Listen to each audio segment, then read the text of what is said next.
स्वागत है आप सभी का हमारे इस यूट्यूब चैनल मेजर टारगेट पर। तो फ्रेंड, आज हम लोग क्लास 10 के बायोलॉजी के काफ़ी महत्वपूर्ण है 30 मोस्ट इम्पोर्टेंट ऑब्जर्व क्वेश्चंस को बताएंगे। ये जो 30 इंपॉर्टेंट ऑब्जर्व क्वेश्चंस है ना 2023 बोर्ड एग्जाम के लिए काफ़ी महत्वपूर्ण है। तो फ्रेंड, अगर आप भी इस बार मैट्रिक के बोर्ड परीक्षा देने वाले हैं ना तो इस वीडियो को शुरू से लेकर आखिरी तक देखिएगा।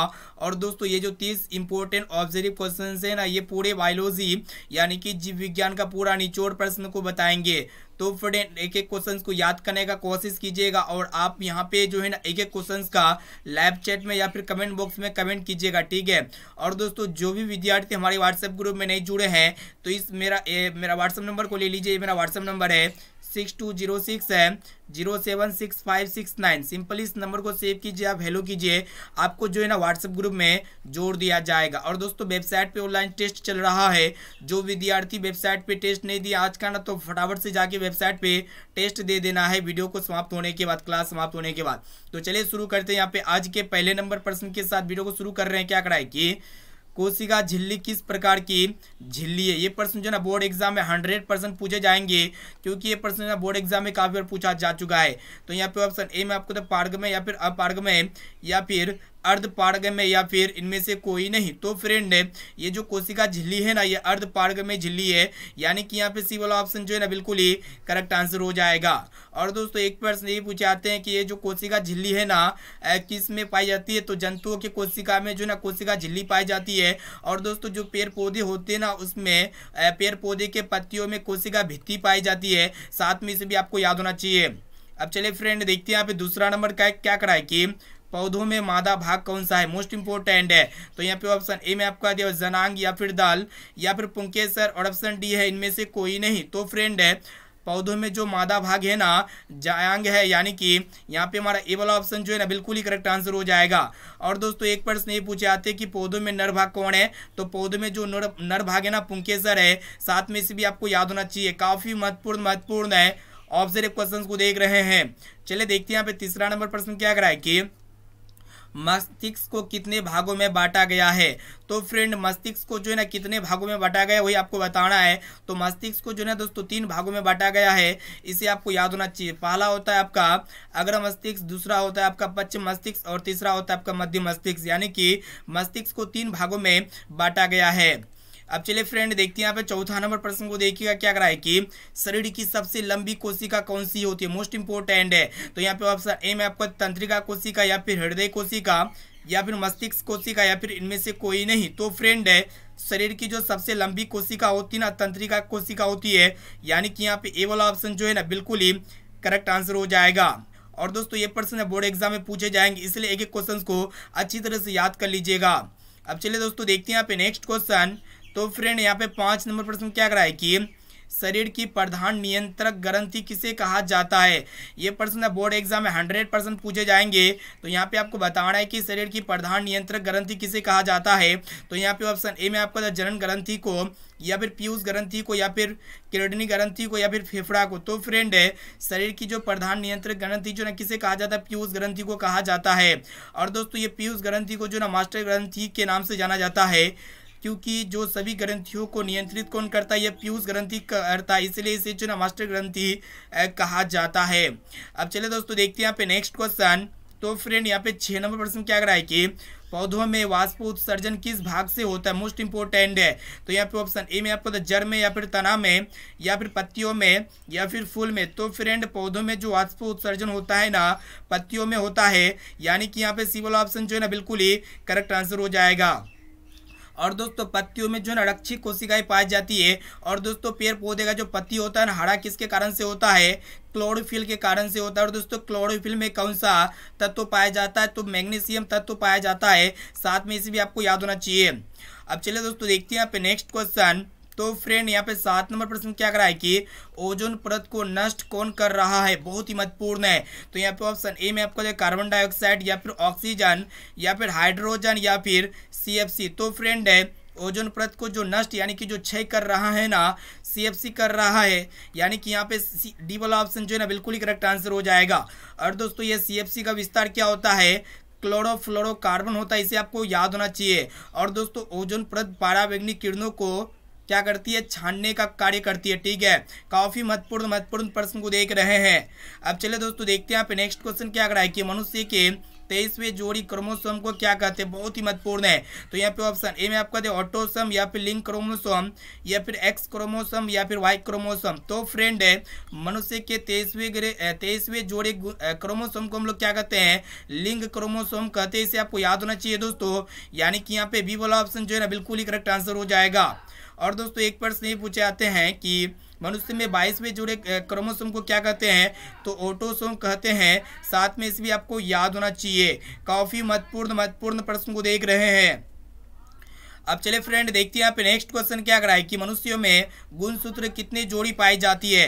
तो यहाँ पे ऑप्शन ए में आपका 21 जोड़ी या फिर 22 जोड़ी या फिर 23 जोड़ी या फिर 24 जोड़ी। तो फ्रेंड मनुष्य में जो गुणसूत्र पाई जाती है ना 23वें जोड़ी गुणसूत्र पाए जाते हैं, यानी कि यहाँ पे सी वाला ऑप्शन जो है ना बिल्कुल ही करेक्ट आंसर हो जाएगा। और दोस्तों एक प्रश्न ये भी पूछे जाते हैं कि मनुष्य में गुणसूत्रों की संख्या कितनी होती है। तो मनुष्य में गुणसूत्रों की जो संख्या होती है ना 46 होती है। और मनुष्य में गुणसूत्र कितने जोड़ी पाई जाती है, तो 23वें जोड़ी गुणसूत्र पाई जाती है। अब चले फ्रेंड देखते हैं यहाँ पे नेक्स्ट क्वेश्चन जो कि बहुत ही महत्वपूर्ण है। क्या कराए कि निम्न में से नर युग्मक क्या है। तो यहाँ पे ऑप्शन ए में आपका दिया अंडाणु या फिर विषण या फिर शुक्राणु और ऑप्शन डी में आपका दिया हुआ है इनमें से कोई नहीं। तो फ्रेंड यहाँ पे मेल जाइगोट जो होते हैं ना क्या होते हैं वही आपको बताना है, शुक्राणु यानी कि स्पर्म होते हैं। यहाँ पे हमारा सी वाला ऑप्शन जो है ना बिल्कुल ही करेक्ट आंसर हो जाएगा। और दोस्तों एक प्रश्न ये पूछे जाते हैं कि मनुष्य में मादा युग्मक कौन है। तो अंडाणु जो है ना दोस्तों ये मादा युग्मक के उदाहरण है। और दोस्तों मतलब यहाँ पे मादा में कितने जोड़े अंडाणु पाए जाते हैं, तो 2 अंडाणु पाए जाते हैं। साथ में इसलिए आपको याद होना चाहिए, यानी कि अंडाणु की संख्या कितने होते हैं, 2 होते हैं। और दोस्तों नर में कितने विषण पाए जाते हैं, 2 विषण पाए जाते हैं। ठीक है, अब चले दोस्तों देखते हैं यहाँ पे नेक्स्ट क्वेश्चन जो कि बहुत ही महत्वपूर्ण है। क्या करा है कि पौधों में गैसों का आदान प्रदान किससे होता है, काफी महत्वपूर्ण है।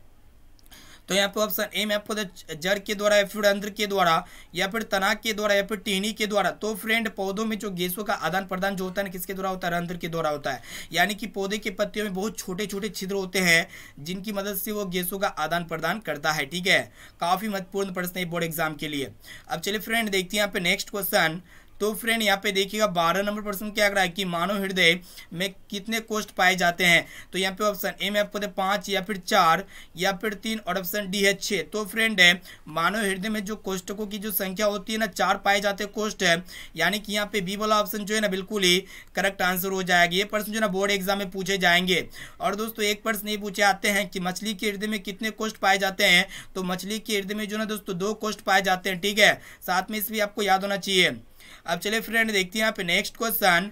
तो फ्रेंड यहाँ पे देखिएगा 13 नंबर प्रश्न क्या कराए कि निम्न में से किसका उपयोग फल पकाने में किया जाता है, काफी महत्वपूर्ण है। तो यहाँ पे ऑप्शन ए में आपको ऑक्सीजन का या फिर इथिलीन का या फिर साइटोकाइनिन का या फिर जिबरेलिन्स का। तो फ्रेंड पौधों में जो फल पकाने वाला जो हार्मोन है ना दोस्तों क्या है, इथिलीन है। यानी कि यहाँ पे हमारा बी वाला ऑप्शन जो है ना बिल्कुल ही करेक्ट आंसर हो जाएगा। और दोस्तों पेड़ पौधों में वृद्धि हार्मोन कौन है, तो ये ऑक्सीजन है और इनके साथ साथ ये जिबरेलिन्स है। यानी कि ये दोनों जो है ना दोस्तों पौधों में वृद्धि हार्मोन है। अब चलिए फ्रेंड देखते हैं यहाँ पे नेक्स्ट क्वेश्चन को देखिएगा जो कि बहुत ही महत्वपूर्ण है। क्या कराए कि कौन सा रक्त समूह सबको रक्त दे सकता है, मोस्ट इंपोर्टेंट है। तो यहाँ पे ऑप्शन ए में आपको ए ग्रुप या फिर बी ग्रुप या फिर ओ ग्रुप या फिर ए बी ग्रुप। तो फ्रेंड ये जो ओ रक्त समूह है ना ये सबको रक्त दे सकता है, यानी कि यहाँ पे सी वाला ऑप्शन जो है ना बिल्कुल ही करेक्ट आंसर हो जाएगा। और दोस्तों ये जो ओ ग्रुप है ना सबको रक्त दे सकता है, लेकिन दोस्तों यहाँ पे एक प्रश्न ये पूछा जाता है कि किसे यूनिवर्सल डोनर कहा जाता है। तो वो ग्रुप को जो है ना यूनिवर्सल डोनर कहा जाता है क्योंकि ये जो है ना ये ऐसा रक्त समूह है जो सबको रक्त दे सकता है। और दोस्तों ये जो ए बी रक्त ग्रुप होते हैं ना ये सबसे रक्त ले सकता है लेकिन किसी को भी रक्त नहीं दे सकता है। और दोस्तों ये ए बी ग्रुप को हम लोग क्या कहते हैं, मतलब टेकर मतलब यूनिवर्सल टेकर कहते हैं। ठीक है, बोर्ड एग्जाम में पूछे जाते हैं जो ब्लड ग्रुप ए बी होते हैं ना इसे किस नाम से जाना जाता है, तो यूनिवर्सल टेकर के नाम से जाना जाता है, यूनिवर्सल टेकर के नाम से। और ये जो ए बी ग्रुप होते हैं ना ये सबसे रक्त ले सकता है लेकिन किसी को अपना रक्त नहीं दे सकता है ये ए बी ग्रुप। ठीक है, बोर्ड एग्जाम में पूछे जाते हैं। अब चलिए दोस्तों देखते हैं यहाँ पे नेक्स्ट क्वेश्चन को, देखिएगा क्या करा है कि वायुमंडल में कितना प्रतिशत नाइट्रोजन गैस पाया जाता है, बहुत ही महत्वपूर्ण है। तो यहाँ पे ऑप्शन ए में आपको 78% या फिर 70% या फिर 75% या फिर 90%। तो फ्रेंड है वायुमंडल में जो नाइट्रोजन गैस की मात्रा होती है ना दोस्तों, कितना होती है 78% होती है, यानी कि यहाँ पे ए वाला ऑप्शन जो है ना बिल्कुल ही करेक्ट आंसर हो जाएगा। ये प्रश्न ना बोर्ड एग्जाम में पूछे ही जाएंगे, ठीक है। और दोस्तों वायुमंडल में जो CO2 गैस होते हैं ना कितना प्रतिशत पाए जाते हैं, तो 0.03% पाए जाते हैं। और दोस्तों वायुमंडल में जो ऑक्सीजन गैस होते हैं ना कितना प्रतिशत पाए जाते हैं, तो लगभग 21% ऑक्सीजन गैस पाए जाते हैं, ठीक है। अब चलिए दोस्तों देखते हैं यहाँ पे नेक्स्ट क्वेश्चन को, देखिएगा। तो फ्रेंड यहाँ पे देखिएगा 16 नंबर प्रश्न क्या करा है कि रक्त किसके कारण से लाल दिखाई देता है। तो यहाँ पे ऑप्शन ए में आपका दिया हुआ हीमोग्लोबिन के कारण से, या फिर प्लेटलेट्स के कारण से, या फिर प्लाज्मा के कारण से, या फिर लसिका के कारण से। तो फ्रेंड रक्त जो है ना ये हीमोग्लोबिन के कारण से लाल दिखाई देता है, यानी कि यहाँ पे ए वाला ऑप्शन जो है ना बिल्कुल ही करेक्ट आंसर हो जाएगा। और दोस्तों ये रक्त स्राव को कौन रोकने में मदद करता है, तो प्लेटलेट्स जो होते हैं ना ये रक्त स्राव को रोकने में मदद करता है। अब चलिए दोस्तों देखते हैं यहाँ पे नेक्स्ट क्वेश्चन को, देखिएगा। तो फ्रेंड यहाँ पे 17 नंबर प्रश्न क्या कराए कि जनन कितने प्रकार के होते हैं। तो यहाँ पे ऑप्शन ए में आपको 1 या फिर 2 या फिर 3 या फिर 4। तो फ्रेंड जनन जो होते हैं ना ये कितने प्रकार के होते हैं, 2 प्रकार के होते हैं। पहला होता है आपका लैंगिक जनन और दूसरा होता है आपका अलैंगिक जनन, ठीक है। अब चलिए दोस्तों देखते हैं यहाँ पे नेक्स्ट क्वेश्चन। तो फ्रेंड यहाँ पे 18 नंबर प्रश्न क्या करा है कि पेड़ पौधों की पत्तियां हरा किसके कारण से होती है, मोस्ट इंपोर्टेंट है। तो यहाँ पे ऑप्शन ए में आपको क्लोरोफिल के कारण से, या फिर फ्लोरीन के कारण से, या फिर मैग्नीशियम के कारण से, या फिर लो एस के कारण से। तो फ्रेंड पेड़ पौधों की जो पत्तियां होती है ना हरा किसके कारण से होती है, क्लोरोफिल यानी कि पर्णहरित के कारण से हरा दिखाई देता है, ठीक है। यहाँ पे हमारा ए वाला ऑप्शन जो है ना बिल्कुल ही करेक्ट आंसर हो जाएगा। और दोस्तों एक प्रश्न ये पूछे आते हैं कि ये जो क्लोरोफिल होते हैं ना इसमें कौन सा तत्व पाए जाते हैं, तो मैग्नीशियम तत्व पाए जाते हैं, यानी कि Mg एलिमेंट पाए जाते हैं। अब चलिए दोस्तों देखते हैं यहाँ पे नेक्स्ट क्वेश्चन को, देखिएगा। तो फ्रेंड यहाँ पे 19 नंबर प्रश्न क्या करा है कि निम्न में से कौन उभयलिंगी जंतु है। तो यहाँ पे ऑप्शन ए में आपको केचुआ, या फिर कुत्ता, या फिर बकरी, या फिर शेर। तो फ्रेंड यहाँ पे जो उभयलिंगी जंतु के उदाहरण है ना केचुआ है, यानी कि यहाँ पे ए वाला ऑप्शन जो है ना बिल्कुल ही करेक्ट आंसर हो जाएगा। अब चलिए दोस्तों देखते हैं यहाँ पे नेक्स्ट क्वेश्चन को, देखिएगा। तो फ्रेंड यहाँ पे 20 नंबर प्रश्न क्या करा है कि देखिएगा एक एक क्वेश्चन को जो ना अच्छी तरह से समझते हुए जाना और याद करते हुए जाना है। देखिए यहाँ पे 20 नंबर प्रश्न क्या करा है कि स्त्रियों में अंडाशय की संख्या कितनी होती है, मोस्ट इंपोर्टेंट है। तो यहाँ पे ऑप्शन ए में आपको 1 या फिर 2 या फिर 3 या फिर 4। तो फ्रेंड स्त्रियों में जो अंडाशय की जो संख्या होती है ना 2 होती है, यानी कि यहाँ पे बी वाला ऑप्शन जो है ना बिल्कुल ही करेक्ट आंसर हो जाएगा। और दोस्तों एक प्रश्न ये पूछे जाते हैं कि अंडाणु का निषेचन कहाँ पे होता है, तो फेलोपियन नलिका में होता है। अब चलिए दोस्तों देखते हैं यहाँ पे नेक्स्ट क्वेश्चन को, देखिएगा, जो कि बहुत ही महत्वपूर्ण है। प्रश्न क्या करा है कि मनुष्य में आयोडीन की कमी से कौन सा रोग होता है। तो यहाँ पे ऑप्शन ए में आपको दिया रतौंधी रोग, या फिर स्कर्वी रोग, या फिर रेबीज, या फिर घेंगा। तो फ्रेंड मनुष्य में जो आयोडीन की कमी से जो रोग होता है ना घेंगा रोग होता है दोस्तों, यानी कि ग्वाइटर रोग होता है। यहाँ पे हमारा डी वाला ऑप्शन जो है ना बिल्कुल ही करेक्ट आंसर हो जाएगा। और दोस्तों विटामिन ए की कमी से जो है ना, विटामिन ए की कमी से रतौंधी रोग होता है। और दोस्तों स्कर्वी जो है ना विटामिन सी की कमी से होता है। और कुत्ते के काटने से जो है ना दोस्तों ये रेबीज बीमारी होती है। अब चलिए दोस्तों देखते हैं यहाँ पे नेक्स्ट क्वेश्चन को, देखिएगा। तो फ्रेंड यहाँ पे देखिएगा 22 नंबर प्रश्न क्या करा है कि अनुवांशिकी के पिता किसे कहते हैं। तो यहाँ पे ऑप्शन ए में आपको डार्विन को, या फिर हेरोल्ड को, या फिर मेंडल को, या फिर न्यूटन को। तो फ्रेंड अनुवांशिकी का जो पिता कहा जाता है ना मेंडल को कहा जाता है, ग्रेगर जॉन मेंडल को कहा जाता है, ठीक है। यहाँ पे हमारा सी वाला ऑप्शन जो है बिल्कुल ही करेक्ट आंसर हो जाएगा। और दोस्तों ये मेंडल ने किस पौधे का चयन किया था, तो साधारण मटर के पौधे का चयन किया था, ठीक है।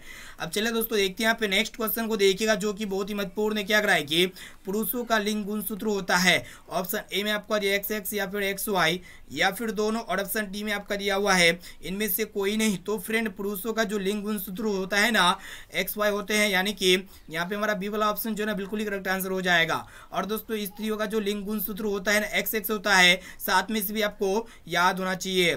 अब चलिए दोस्तों देखते हैं यहाँ पे नेक्स्ट क्वेश्चन 24 नंबर प्रश्न भी बहुत ही महत्वपूर्ण है। क्या करा है कि डेंगू उत्पन्न करने वाला मच्छर किस तरह के जल में पनपता है। तो यहाँ पे ऑप्शन ए में आपको खराब जल में, या फिर साफ जल में, या फिर गंदा जल में, या फिर इनमें से कोई नहीं। तो फ्रेंड है डेंगू उत्पन्न करने वाला जो मच्छर होते हैं ना, ये साफ जल में पनपते हैं, यानी कि यहाँ पे हमारा बी वाला ऑप्शन जो है ना बिल्कुल ही करेक्ट आंसर हो जाएगा। और दोस्तों मलेरिया उत्पन्न करने वाला मच्छर किस तरह के जल में पनपता है, तो गंदा जल में पनपता है, साथ में इसे भी आपको याद होना चाहिए। अब चले दोस्तों देखते हैं यहाँ पे नेक्स्ट क्वेश्चन क्या करा है कि परावैंगनी किरण को कौन छानने का कार्य करता है, बहुत ही महत्वपूर्ण है। तो यहाँ पे ऑप्शन ए में आपको तो ओजोन परत या फिर वायुमंडल या फिर जलमंडल या फिर इनमें से कोई नहीं। तो फ्रेंड यहाँ पे आपको बताना है कि परावैंगनी किरण को कौन छानने का कार्य करता है, तो ओजोन परत छानने का कार्य करता है, यानी कि यहाँ पे ए वाला ऑप्शन जो है ना बिल्कुल ही करेक्ट आंसर हो जाएगा। और दोस्तों परावैंगनी विकिरण से कौन सा रोग होता है, तो त्वचा कैंसर होता है, यानी कि त्वचा में कैंसर होता है। अब चले दोस्तों देखते हैं यहाँ पे नेक्स्ट क्वेश्चन को देखिएगा, जो कि बहुत ही महत्वपूर्ण है। क्या करा है कि धरती का कितना प्रतिशत भाग पानी है, मोस्ट इंपोर्टेंट है। तो यहाँ पे ऑप्शन ए में आपको 80% या फिर 71% या फिर 75% या फिर 90%। तो फ्रेंड धरती का जो है ना, धरती का 71% भाग क्या है दोस्तों, पानी है। और दोस्तों 29% भाग क्या है, मतलब 29% भाग जो है ना दोस्तों क्या है, धरती है, यानी कि पृथ्वी है। ठीक है, इसे आपको याद होना चाहिए, यानी कि यहाँ पे हमारा बी वाला ऑप्शन जो है ना बिल्कुल ही करेक्ट आंसर हो जाएगा।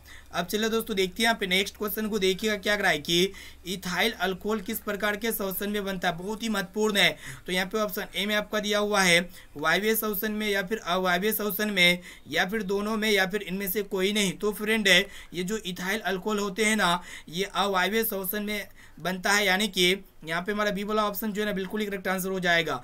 और दोस्तों ये जो अवायवीय शोषण होते हैं ना, ये ऑक्सीजन की अनुपस्थिति में संपन्न होती है। और दोस्तों ये वायवीय शोषण क्या होती है कि ऑक्सीजन की उपस्थिति में संपन्न होती है, साथ में से भी आपको याद होना चाहिए।